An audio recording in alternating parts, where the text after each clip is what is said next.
Bonjour et bienvenue dans le monde de la radiesthésie et des soins énergétiques. Aujourd'hui, nous verrons comment choisir son pendule et comment tenir son pendule, le b.a.-ba de la radiesthésie. Mais avant de rentrer dans le vif du sujet, n'hésitez pas à cliquer sur le lien en description de la vidéo afin de recevoir un bonus, de cliquer sur le pouce et de vous abonner si vous avez envie d'être tenu au courant des prochaines vidéos. Allez, on y va! Sautons dans le vif du sujet, comment choisir son pendule et surtout comment le tenir. Nous savons qu'il existe des tonnes et des tonnes et des tonnes de pendules. Il y en a en bois, il y en a en pierre, il y en a des petits, il y en a des grands, il y en a de toutes les formes. Avec ficelle, avec chaînette, eh bien, je vous dirais que tout ça n'a pas d'importance. La première chose qui est importante, c'est que vous soyez attiré par un pendule. Il faut prendre celui qui vous attire, celui qui vous appelle. Mais, si vous débutez, je vous conseille quand même de prendre un pendule très léger. Pourquoi? Je vais vous montrer. Si je prends ce pendule-ci, qui est un pendule magnifique, chaque fois que je le vois, je le trouve exceptionnel, il est en hématite, il est grand et il pèse un petit poids, mais il pèse quand même. Quand il tourne, vous voyez, donc il fait des grandes oscillations, et bien son poids, quand il est au bout du bras, son poids devient vraiment parfois difficile à gérer et on peut avoir mal à l'avant-bras. Donc, quand vous commencez, prenez, je vous conseille, vous faites ce que vous voulez, mais prenez un pendule léger, comme celui-ci, par exemple, qui est un pendule 7 chakras, moi qui m'a attiré par ses couleurs, voilà. Ça, c'est beaucoup plus agréable, c'est super réactif aussi, et vous avez d'excellents résultats avec cela. D'accord? Donc d'abord, vous choisissez un léger pour commencer et je peux vous assurer qu'il n'y a aucune différence entre des grands pendules, des petits pendules en pierre ou autres. Vous le savez bien, je fais de la radiesthésie depuis 2005, j'ai déjà tout essayé, j'en ai une trentaine à la maison de pendules. Je peux vous dire que pour poser les questions ou quoi que ce soit, ils sont tous équivalents. Donc autant prendre celui qui vous plaît, qui ne vous fait pas mal à l'avant-bras et qui réagit entre vos mains. Alors comment savoir comment est-ce qu'il réagit entre vos mains? Eh bien ça, c'est le moment de parler de comment tenir son pendule. Alors je vais vous montrer une vidéo et regardez un petit peu. Est-ce qu'à votre avis c'est comme ça que l'on tient un pendule?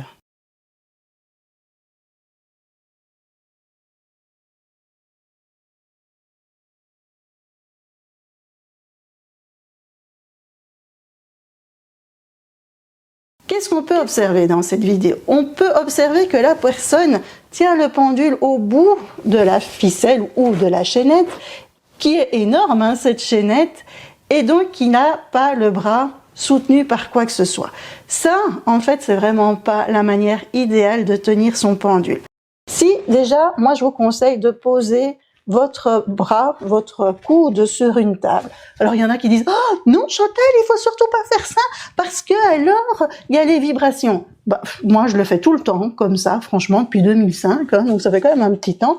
Pourquoi? Parce que je peux au moins m'assurer que mon bras ne bouge pas.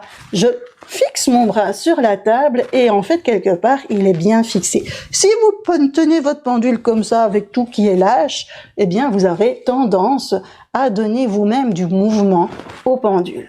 Bien sûr, quand vous allez acheter votre pendule, vous n'allez peut-être pas avoir de table. Donc ça, c'est pas grave. Quand vous choisissez votre pendule, si vous ne mettez pas le coude sur la table, ne vous inquiétez pas du tout, parce que vous allez voir que vous allez peut-être donner une petite impulsion pour avoir un mouvement. On regarde ça tout de suite. Vous êtes attiré par un pendule et la question c'est est-ce que ce pendule réagit dans mes mains? Ça veut dire quoi, réagit dans mes mains? Ça veut dire est-ce qu'il va osciller? Et osciller, ça veut dire quoi? Qu'il va peut-être me donner un oui ou un non. C'est ce qu'on demande, puisque la radiesthésie, c'est poser des questions au pendule et que le pendule va osciller de manière à faire un oui et va osciller de faire un non.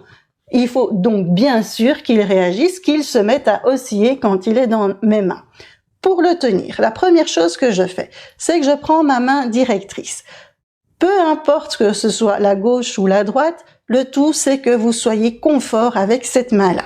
Vous placez la chaînette dans la paume de la main, vous refermez le pouce et l'index sur la chaînette ou la ficelle et vous refermez ici les doigts sur le tout. Vous retournez.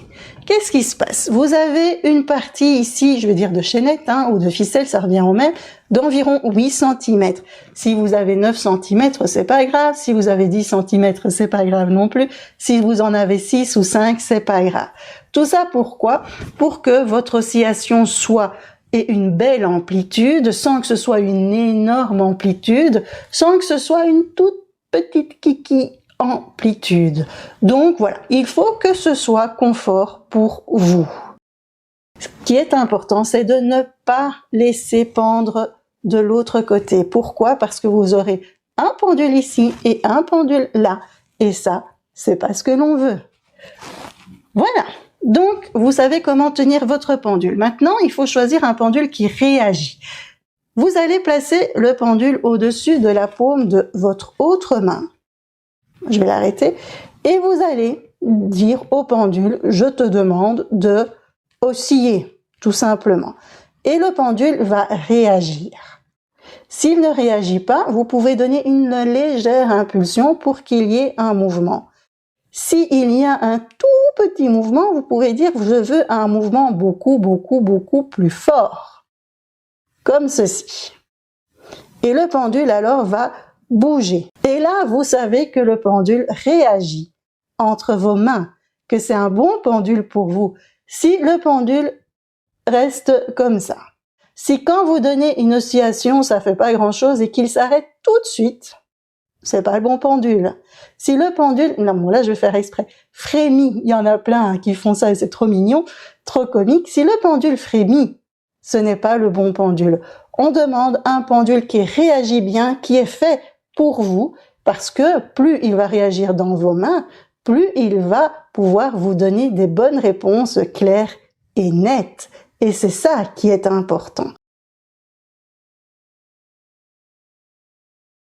Et comment faire si vous êtes attiré par plein de pendules et qui réagissent tous dans vos mains, ou qu'il y en ait plusieurs qui réagissent dans vos mains? Bah là, il faudra faire un choix.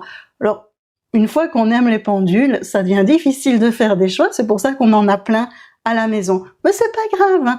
Le tout c'est de voir ce qui vous convient, de vous écouter. Alors vous allez me dire, oui mais Chantal, moi j'ai pas toujours un magasin auprès de moi pour aller choisir un pendule.